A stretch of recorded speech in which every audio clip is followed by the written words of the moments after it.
This is day 6. I don't. How do you do this? I don't know how do I show 6 on the camera? Is it like this? Like this. I feel like it's like this. This is day 6 of 30 days of sim racing tips and tricks from a professional content creator, EA partner, and beginner-friendly sim guy. And today we're going to talk about setups and setup companies. So you may never have heard of setups, but if you're kind of involved in any kind of online racing or anything, you've probably heard of these. Most racing games nowadays let you fiddle with the car to make it suit your driving style a little bit. The way the car comes and the way that you fiddle with it is called a setup, right? So that's like changing downforce, changing brake bias, changing traction control, stuff like that, right? And pretty much all the racing games nowadays will let you do that. Any sim game will let you do that.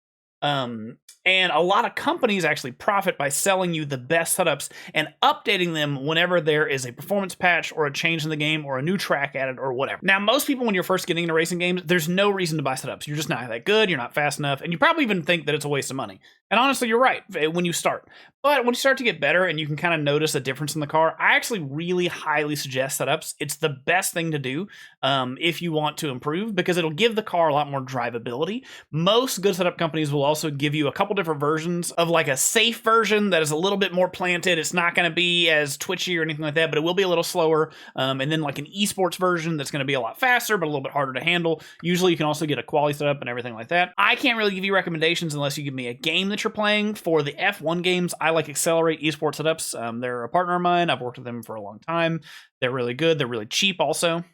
Simracing Center is also a big one, but they're honestly kind of expensive, and I've never used that service, so I don't know if it's worth the money. For iRacing, there's a bunch of different companies out there that offer a bunch of different things, including most of them will offer you like telemetry and overlays and coaching along with the setups. In a higher tier game like iRacing, if you're going to do any kind of endurance event or any kind of special event like that, you really have to do it with a setup. It's going to gain you seconds a lap, I promise. If you like this content series, please follow along and let me know in the comments what I should do next, and share with a friend that needs to know this about setups.